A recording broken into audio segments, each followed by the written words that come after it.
The parents. When Miss Honey emerged from the headmistress' study, most of the children were outside in the playground. Her first move was to go around to the various teachers who taught the senior classes and borrow from them a number of textbooks.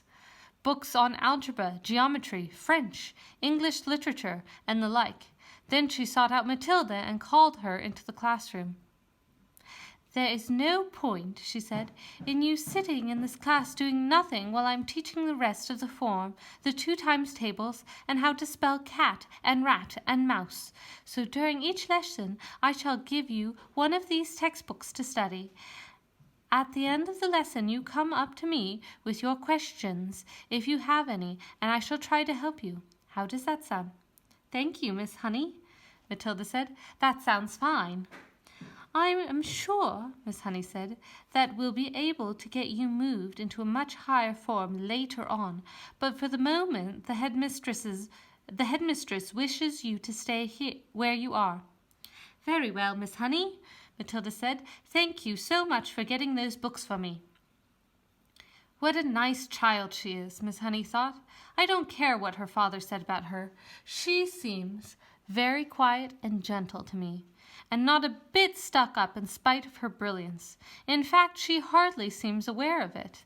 So when the class reassembled, Matilda went to her desk and began to study a textbook on geometry, which Miss Honey had given her.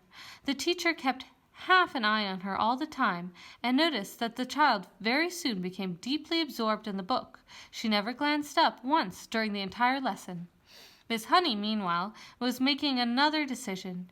She was deciding that she would go herself and have a secret talk with Matilda's mother and father as soon as possible. She simply refused to let the matter rest where it was. The whole thing was ridiculous. She couldn't believe that the parents were totally unaware that her daughter's remarkable talent.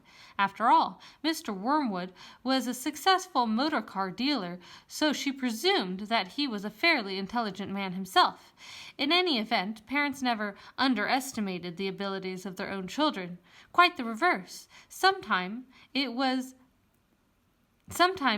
well nigh impossible for a teacher to convince the proud father or mother that their beloved offspring was a complete nitwit. Miss Honey felt confident that she would have no difficulty in convincing Mr. and Mrs. Wormwood that Matilda was something very special indeed. The trouble was going to be to stop them from getting over-enthusiastic. And now Miss Honey's hopes began to expand even further. She started wondering whether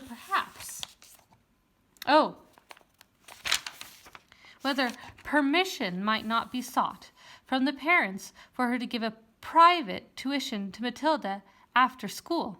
The prospect of coaching a child as bright as this appealed enormously to her professional instinct as a teacher. So what that means is she's hoping that maybe the parents will give her a little extra money to tutor her after school. And suddenly she decided that she would go and call on Mr. and Mrs. Wormwood that very evening. She would go fairly late, between 9 and 10, when Matilda was sure to be in bed. And that was precisely what she did. Having got the address from the school records, Miss Honey set out to walk from her own home to the Wormwoods' house shortly after 9. She found the house in a pleasant street, where each smallish building was separated from its neighbors by a little bit of garden. It was a modern brick house that would not have been cheap to buy, and the name on the gate said Cozy Nook. Nosy Cook might have been better, Miss Honey thought. She was even playing with words in that way. She walked up the path. Nosy Cook might have been better, Miss Honey thought. She was given to playing with words in that way. She walked up the path and rang the bell. And while she stood waiting, she could hear the television blaring inside. The door was opened by a small, ratty-looking man with a thin, ratty mustache, who was wearing a sports coat that had orange and red stripes in the material. Yes, he said, peering out at Miss Honey. If you're selling raffle tickets, I don't want any. I'm not, Miss Honey said, and please forgive me for butting in on you like this. I'm Matilda's teacher at school, and it is important to have a word with you and your wife. Got in trouble already, has she? Mr. Wormwood said, blocking the door. Well, she's your responsibility from now on. You'll have to deal with her. She is in no trouble at all, Miss Honey said. I have come with good news about her. Quite startling news. Mr. Wormwood, do you think I might come in for a few minutes and talk to you about Matilda? We're right in the middle of watching one of our favorite programs, Mr. Wormwood said. It is most inconvenient. Why don't you come back some other time? Miss Honey began to lose patience. Mr. Wormwood, she said, if you think some rotten TV program is more important than your daughter's future, then you ought not be a parent. Why don't you switch that darn thing off and listen to me? That shook Mr. Wormwood. He was not used to being spoken to in that way. He peered carefully at the slim, frail woman who stood so resolutely out on the porch. Oh, very well, then, he snapped. Come on in and let's get it over with. Miss Honey stepped briskly inside. Miss Wormwood isn't going to thank you for this, the man said as he led her into the sitting room, where a large platinum blonde woman was gazing rapturously at the TV screen. Who is it? The woman said, not looking round. Some school teacher, Mr. Wormwood said. She says she's got to talk to us about Matilda. He crossed to the TV set and turned down the sound, but left the picture on the screen. Don't do that, Harry, Miss Wormwood cried out. Willard is just about to propose to Angelica. You can still watch it while we're talking, Mr. Wormwood said. This is Matilda's teacher. She says she's got some sort of news to give us. My name is Jennifer Honey, Miss Honey said.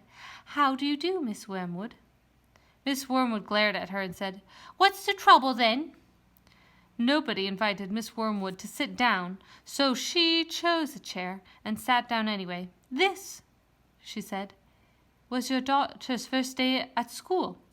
We know that, Miss Wormwood said, ratty about missing her program. Is that all you came to tell us?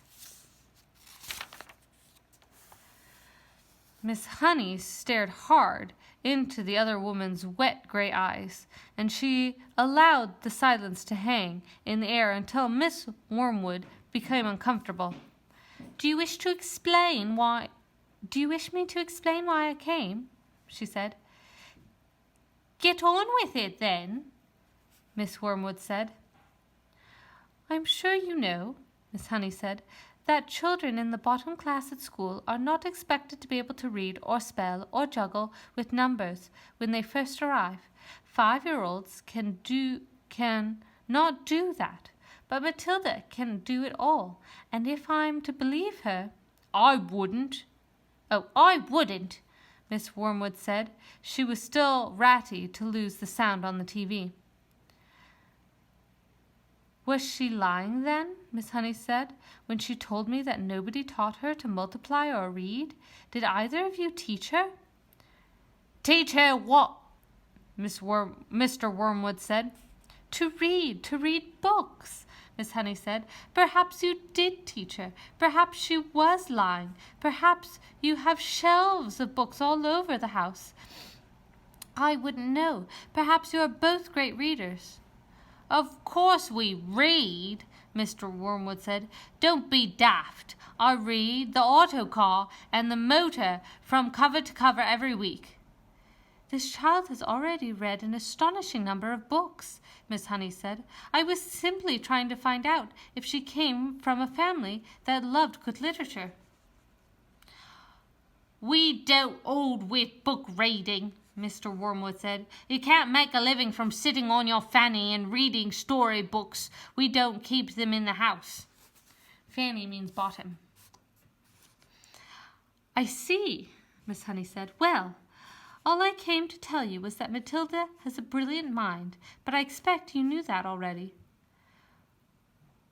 Of course I know she could read, the mother said. She spends her life up in her room, buried in some silly book. But does it not intrigue you, Miss Honey said, that little 5-year-old child is reading long adult novels by Dickens and Hemingway? Doesn't that make you jump up and down with excitement? Not particularly, the mother said. I'm not in favor of blue stockings girls. A girl should think about making herself look attractive so she can get a good husband later on. Looks is more important than books, Miss Hunky. The name is Miss Honey, Miss Honey said. Blue stocking girls is a term for girls who go to college. I guess it came from back in the day. Girls who went to college wore blue tights. I don't know. That's what I'm guessing. Now look at me, Miss Wormwood said. Then look at you. You choose books. I choose looks. Miss Honey looked at the plain, plump person with the smug, suet pudding face who was sitting across the room. What did you say? She asked. I said, you choose books and I choose looks, Miss Wormwood said.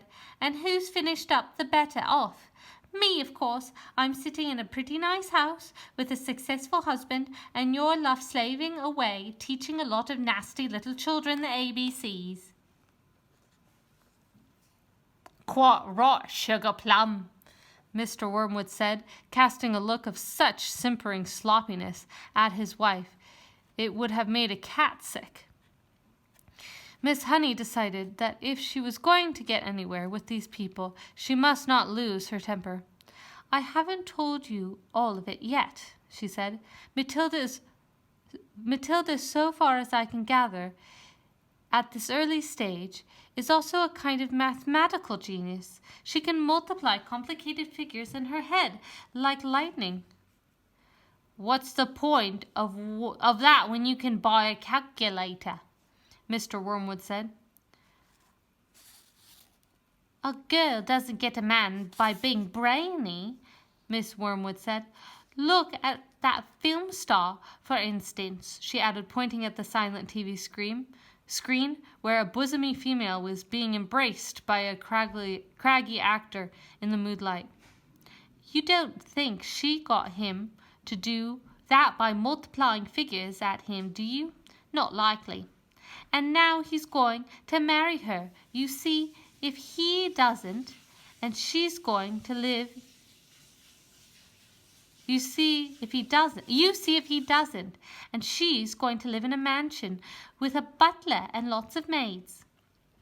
Miss Honey could hardly believe what she was hearing. She had heard parents like this existed all over the place, and that their children turned out to be delinquents and dropouts, but it was still a shock to meet a pair of them in the flesh. Matilda's trouble, she said, trying once again, is that she is far ahead of everyone else around her, that it might be worth thinking about some extra kind of private tuition. I seriously believe that she could be brought up to university standard in 2 or 3 years with the proper coaching. University, Mr. Wormwood shouted, bouncing up in his chair. Who wants to go to university, for heaven's sakes? All they learn there is bad habits. But it's true, Miss Honey said. If you had a heart attack this minute and had to call a doctor, that doctor would be a university graduate. If you got sued for selling someone a rotten second-hand car, you'd have to get a lawyer, and he'd be a university graduate too. Don't